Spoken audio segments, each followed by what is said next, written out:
అస్మద్గురుభ్యో నమ.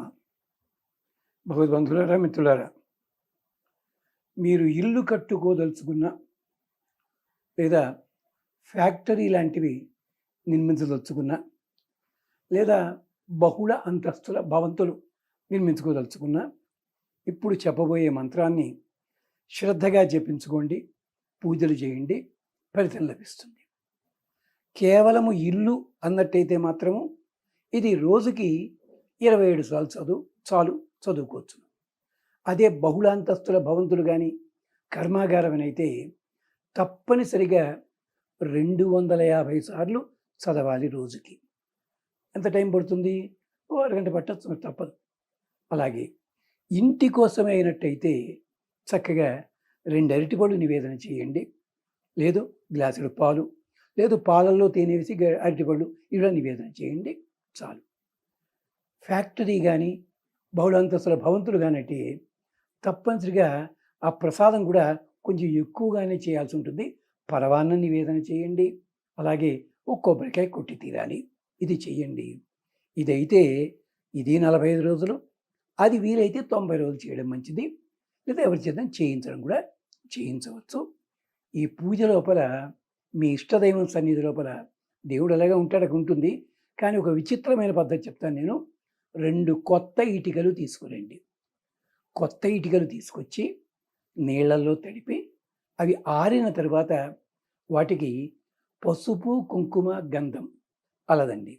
అది స్వామి సన్నిధి లోపల ఒక రాగి పళ్ళెంలో పెట్టి చక్కగా 3 సార్లు పసుపు, 3 సార్లు కుంకుమ, 3 సార్లు గంధం ప్రతిరోజు వెయ్యండి. ఎక్కువ అవుతుంటే అది తీసేసి డబ్బాలో వేసుకుని బొట్టులా ధరించండి. ఇది చెయ్యాలి. పూజ జరిగిన అన్నాళ్ళు కూడా చెయ్యాలి. ఇది ఏం చేయాలి? ఈ 2 ఇటుకలు కూడా మీరు రేపొద్దున ఇల్లు కట్టేటప్పుడు పునాదిలో వేయండి.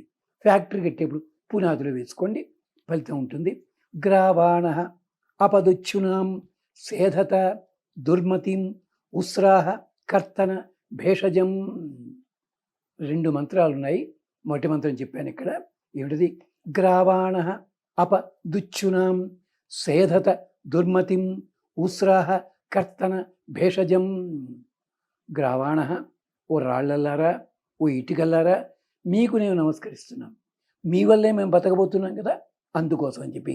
అపదుచ్చునాం, మమ్మల్ని కుక్కల్లా వెంటాడే వాళ్ళు ఉంటారు దుర్మార్గులు, అలాంటి వాళ్ళని దూరంగా తొలగించేసేయి. అంటే వాళ్ళు శత్రువులు దగ్గరగా ఉండొచ్చును, దూరంగా ఉండొచ్చు, ఎవరైనా కావచ్చు, మా వాళ్ళు కావచ్చు, పరాయి వాళ్ళు కావచ్చు, ఎవరైనా సరే వాళ్ళు మా దగ్గరికి రాకుండా ఉండేలా చెయ్యండి. అంతేకాదు సేధత దుర్మతిం, పైకి మిత్రులా కనిపిస్తాడు, కింద గోతులా వేస్తుంటాడు, అలాంటి దుర్మతి ఉంటాడే వాడిని సేధత వేళ్లతో సహా ఎత్తి అవతల పారేసేయండి వాళ్ళని. అంటే మనం బాగుపడుతుంటే చూడడానికి ఇష్టం లేని వాళ్ళు ఉంటారు వాళ్ళందరూ కూడా.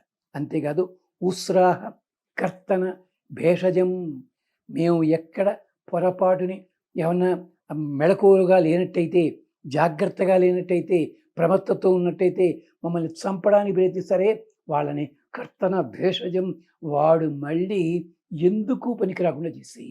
నిజమేది కొంచెం శత్రువుల మీద చేయడం కోసమని.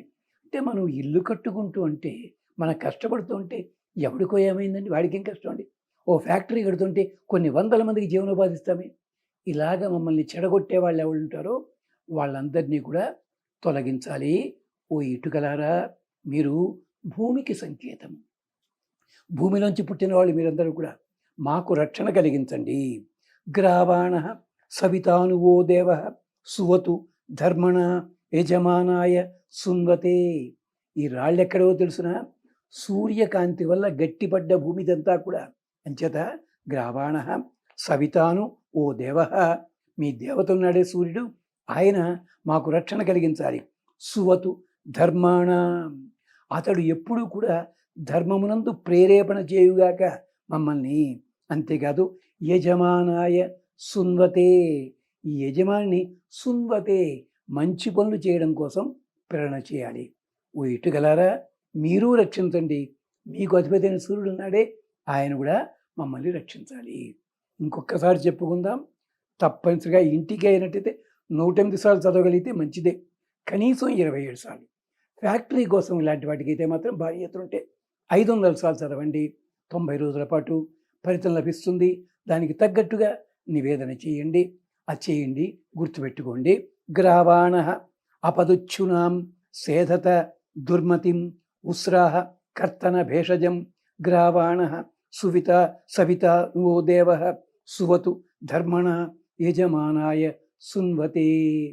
అలాగా మళ్ళీ రక్షించు అని ప్రార్థన చేయండి. స్వస్తి.